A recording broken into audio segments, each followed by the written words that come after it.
dulu ya.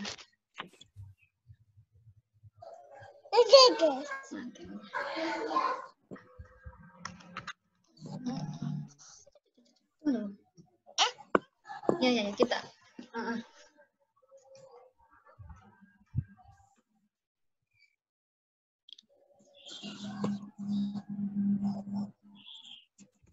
Oke, himpunan. Tujuan pembelajaran yang akan kita capai di sini itu yang pertama,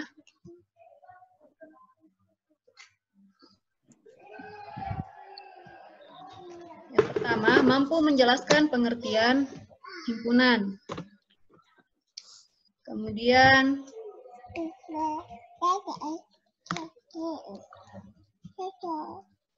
yang kedua, mampu membedakan kumpulan yang termasuk himpunan dan bukan himpunan.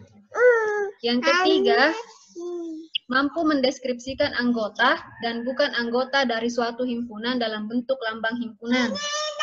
Kemudian yang keempat adalah mampu menuliskan himpunan dengan berbagai cara penyajian himpunan. Oke, jadi ini nanti pada pembelajaran kali ini keempat tujuan ini yang akan kita capai, ya. Kemudian lanjut, nah ini ada tokoh matematika yang perlu kalian tahu, namanya George Cantor. George Cantor itu adalah penemu teori himpunan. Beliau lahir itu tahun 1845 dan meninggal tahun 1918. Merupakan penemu teori himpunan, penemu konsep bilangan, merupakan seorang doktor, guru besar, dan pengarang. Dia adalah orang Rusia ya, lahir pada tanggal 3 Maret 1945. Nanti ini rekamannya Ibu share. Kemudian kita masuk ke konsep himpunan. Konsep himpunan. Dalam kehidupan sehari-hari, kata himpunan dipadankan dengan kumpulan, kelompok, grup, atau gerombolan. Misal, kumpulan suku Bugis, kumpulan suku Jawa, kumpulan suku Dayak, apalagi misal kumpulan kelas 77, kumpulan kelas 8, seperti itu ya. Jadi himpunan itu dipadankan dengan suatu kumpulan, kelompok, grup, atau gerombolan. Jadi berkumpul, suatu kumpulan. Nah, dalam matematika, himpunan adalah kumpulan objek yang memiliki sifat yang dapat didefinisikan dengan jelas. Yang harus kalian garis bawahi di sini adalah himpunan itu memiliki sifat yang dapat didefinisikan dengan jelas. Atau segala koleksi benda-benda tertentu yang dianggap sebagai satu kesatuan. Jadi, misal tadi ada kumpulan, tidak semua kumpulan itu dapat dikatakan himpunan. Bagaimana contohnya? Perhatikan contohnya. Amati yang termasuk himpunan dan bukan himpunan berikut ini. Nah, ini yang termasuk himpunan. Contoh, kumpulan siswa yang lahir pada bulan Agustus. Ini terdefinisi dengan jelas, siswa yang lahir pada bulan Agustus. Ya. Kemudian, yang kedua, kumpulan siswa laki-laki. Ini terdefinisi dengan jelas, siswa laki-laki. Tidak ada yang menentangnya bahwa itu bukan laki-laki. Semuanya tahu, oh itu laki-laki. Tidak ada pertentangan di dalamnya. Kemudian, contoh selanjutnya, kumpulan buah-buahan yang diawali dengan huruf M. Nah, pasti semuanya bersatu. Oh, mangga. Itu masuk ke kumpulan buah-buahan yang diawali dengan huruf M. Apalagi manggis. Semuanya tidak ada yang mempertentangkannya bahwa itu bukan anggota himpunan ini. Kemudian contoh yang keempat, kumpulan nama kota di Indonesia yang diawali dengan huruf S. Contohnya apa? Semarang, Surabaya. Nah, semuanya berawalan huruf S. Kemudian contoh yang kelima, kumpulan binatang yang berkaki dua. Kumpulan binatang yang berkaki dua.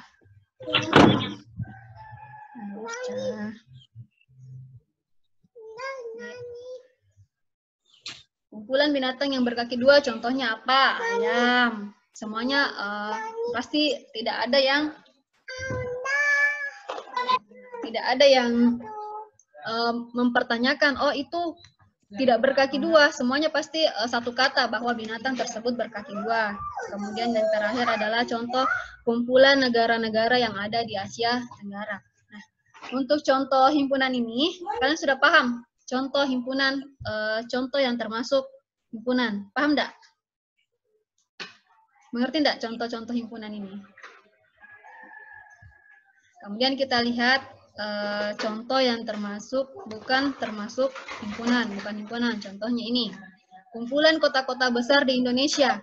Di sini dia bilang kota-kota besar. Nah, tidak semua orang bersatu pemikiran bahwa kota tersebut adalah kota besar. Contohnya, misalnya kita bilang kota Belopa. Bisa saja Sirhum bilang, oh kota Belopa itu bukan kota besar. Tapi Ainun bilang, oh tidak, kota Belopa itu kota besar. Jadi menimbulkan pertentangan. Ada yang mengatakan tidak dan ada yang mengatakan ya. Nah itu berarti bukan himpunan. Apalagi contohnya, kumpulan orang kaya di Indonesia. Nah bisa saja si A mengatakan bahwa dia itu orang kaya. Sedangkan si B mengatakan bahwa dia bukan orang kaya karena tidak terdefinisi dengan jelas. Apa definisi orang kaya? Ya, saya. Kemudian yang kedua, kumpulan siswa yang pandai di sekolahmu. Nah, pandai ini pandai apa? Tidak jelas pandai apa. Misal, contohnya, bisa saja Sirhum mengatakan bahwa si Almaira itu pandai. Tapi Fadil bilang, oh Almaira itu tidak pandai. Tidak terdefinisi dengan jelas. Ya, pandai apa? Misal, pandai memasak. Kemudian, contoh yang selanjutnya, kumpulan gunung yang tinggi di Indonesia. Nah, tingginya ini tidak terdefinisi dengan jelas. Berapa? Tinggi yang berapa? Berapa kumpulan gunung yang tinggi di Indonesia? Kita tidak tahu tinggi yang mana yang dimaksud. Tidak terdefinisi dengan jelas. Kemudian, kumpulan pelajaran yang disenangi siswa. Bisa saja kita tidak tahu ini pelajaran apa. Bisa saja Sirhum pelajaran yang disenangi adalah matematika. Ainun pelajaran disenangi bahasa Indonesia. Jadi di sini pelajaran itu harus didefinisikan dengan jelas supaya menjadi sebuah himpunan. Kemudian kumpulan makanan yang lesat. Bisa saja si A mengatakan bahwa makanan ini lesat, sedangkan si B mengatakan bahwa makanan ini tidak lesat. Jadi itu menimbulkan pertentangan. Jadi bukan himpunan itu adalah suatu kumpulan yang tidak terdefinisi dengan jelas dan menimbulkan pertentangan mengenai anggotanya. Nah, sekarang kalian lihat perbedaan antara himpunan dengan bukan himpunan ya. Kalau himpunan itu dia terdefinisi dengan jelas. Kumpulan siswa yang lahir pada bulan Agustus. Bulan Agustus dia terdefinisi dengan jelas. Nah, sekarang kalian lihat ini, bukan himpunan. Kumpulan siswa yang pandai. Kita tidak tahu pandai apa, pandai masak, pandai belajar, pandai pelajaran, apa segala macam. Dia harus terdefinisi dengan jelas. Sampai sini mengerti ya? Nanti ini materinya ada juga di website, silahkan kalian catat di situ. Nanti rekaman pembelajaran kita Ibu share. Kemudian selanjutnya kita masuk ke lambang himpunan. Aduh, lambang himpunan. Anggota himpunan dilambangkan dengan E seperti ini, mirip seperti huruf E. Itu dibaca dengan dibaca elemen, ya. Sedangkan bukan anggota himpunan dilambangkan dengan huruf E yang dicoret seperti ini. Coret seperti ini. Nah, contohnya, mangga adalah anggota dari himpunan buah-buahan. Itu kita dapat tuliskan mangga elemen buah-buahan. Nah, dibaca mangga elemen dari buah-buahan atau mangga anggota dari buah-buahan. Kemudian contoh yang bukan anggota himpunan. Tongkol bukan anggota dari himpunan bumbu dapur. Nah, dapat dituliskan tongkol bukan elemen dari bumbu dapur. Tongkol itu apa? Tongkol itu termasuk ikan, jadi bukan elemen bumbu dapur. Dibaca tongkol bukan elemen dari bumbu dapur. Jadi bisa dipahami ya, lambang himpunan itu seperti ini. Sedangkan ketika dia bukan anggota suatu himpunan, maka dilambangkan seperti ini. Ya. Kemudian kita masuk ke penyajian himpunan. Cara menyajikan himpunan itu ada 3.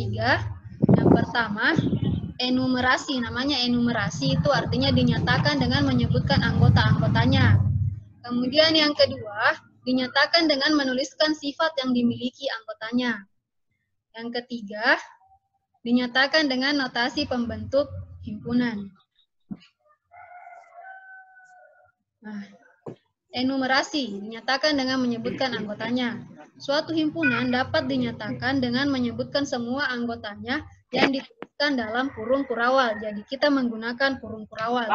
Kita itu diawali dengan huruf besar, kapital, kemudian tanda sama dengan, kemudian kurung kurawal. Biasa juga dimodifikasi ketika anggotanya itu sangat banyak, misal tidak terhingga anggotanya, maka kita kasih tanda titik seperti ini. Ya, yang artinya dan seterusnya mengikuti pola. Nah, sekarang kita lihat contohnya. Contoh anggota himpunan A. Jadi selalu biasanya untuk himpunan itu selalu diawali dengan huruf kapital. A sama dengan ini namanya kurung kurawal. Harus pintar semua ya bikin kurung kurawal seperti ini. Kurung kurawal. Kemudian disebutkan nih nama-nama anggotanya. A, anggotanya 3, 5, 7. B, anggotanya 2, 3, 5, 7. C, anggotanya A, I, U, E, O. Ini apa? Huruf vokal ya. C adalah anggota dari huruf vokal. Kemudian, nah ini kumpulan D. Ini ada titik 3, artinya sebelum minus 3 ini itu ada anggota-anggota sebelumnya yang sangat banyak. Kemudian setelahnya ini masih ada lagi lanjutannya. Ini anggotanya sangat banyak, tidak terhingga. Ya, jadi ini enumerasi. Silakan nanti kalian coba pahami kembali. Kemudian masuk yang kedua, yaitu dinyatakan dengan menuliskan sifat yang dimiliki anggotanya. Jadi himpunan itu dinyatakan dengan menuliskan sifat anggotanya. Contoh,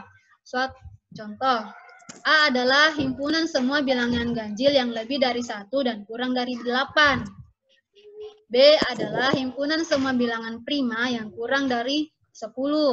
Kalau bilangan prima ini tahu nggak yang mana dibilang bilangan prima? Pernah dapat di SD? Jadi bilangan prima itu bilangan yang hanya bisa dibagi oleh dirinya sendiri dan angka 1. Contohnya yang mana bilangan prima? 2, 3, 5, 7, 11. Nanti kalian cari ya. Nanti Ibu share. Nah.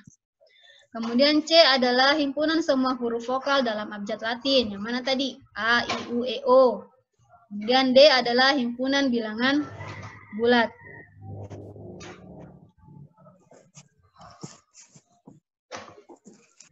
Kemudian kita masuk ke yang ketiga, dinyatakan dengan notasi pembentuk himpunan. Suatu himpunan dapat dinyatakan dengan menuliskan syarat keanggotaan himpunan tersebut. Notasi ini biasanya berbentuk umum seperti ini. Nah, syaratnya X adalah anggota himpunan P. PX adalah syarat yang harus dipenuhi untuk menjadi anggota himpunan P. Simbol X bisa diganti oleh variabel yang lain seperti Y, Z, dan lain-lain. Nah, contohnya seperti ini. A, X di mana 1 kurang dari X kurang dari 8 adalah bilangan ganjil. Dibaca. A adalah himpunan yang anggotanya semua X, demikian sehingga X lebih dari 1 dan X kurang dari 8. Ya, X adalah bilangan ganjil. Ini B, Y di mana Y kurang dari 10, Y adalah bilangan prima. C adalah Z di mana Z adalah huruf vokal dalam abjad Latin. Nah, ini harus kalian ingat. Himpunan semua bilangan asli itu dinotasikan dengan huruf kapital A. Anggotanya 1, 2, 3, 4. Kemudian himpunan semua bilangan caca dinotasikan dengan C. Jadi kalau bilangan asli itu kita mulai dari angka 1. Kalau bilangan caca itu dimulai dari angka 0. Ya. Kemudian yang ketiga, himpunan semua bilangan bulat dinotasikan dengan B. Jadi anggotanya B itu seperti ini, tak terhingga. Makanya ada seperti ini karena tak terhingga mengikuti pol dan seterusnya. Karena semua anggota A, semua anggota C, dan semua anggota B. Kemudian ini adalah himpunan semua bilangan real itu dinotasikan dengan R. Contoh bilangan real seperti ini. Bilangan real itu termasuk semua bilangan, mau itu akar, pangkat, pecahan, desimal, dan semuanya. Ya. Oke. Sampai sini ada yang mau ditanyakan? Kalau ada yang mau bertanya, unmute ini ya, unmute mic-nya, silakan bertanya. untuk apa?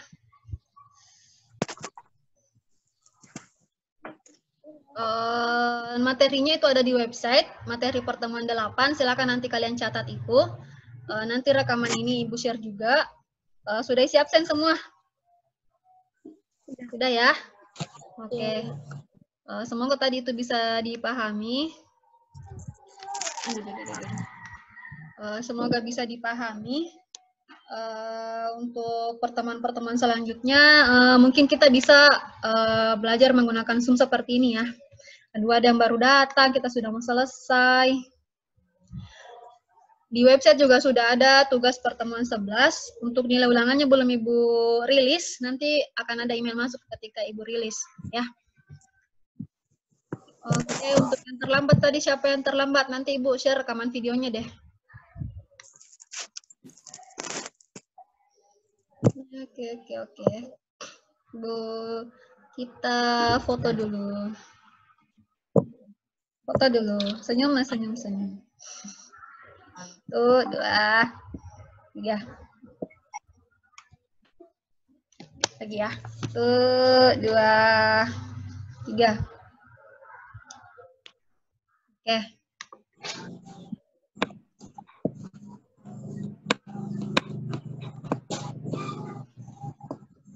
Yang tidak sempat juga enggak apa-apa, yang tidak sempat ikut Zoom-nya enggak apa-apa. Nanti materinya silakan diakses di website ya.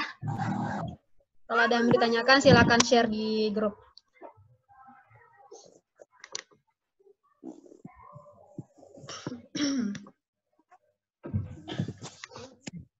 Tunggu. Aduh, Aksa. Aduh.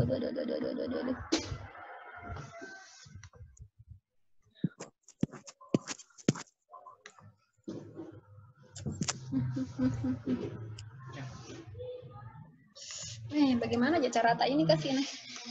Oke, sekian untuk pertemuan Zoom kita hari ini. Lebih dan kurangnya mohon dimaafkan. Wabillahi taufiq wal hidayah. Assalamualaikum warahmatullahi wabarakatuh. Silakan diakses websitenya ya untuk materinya. Nanti rekamannya Ibu share juga. Ya, terima kasih yang sudah bergabung.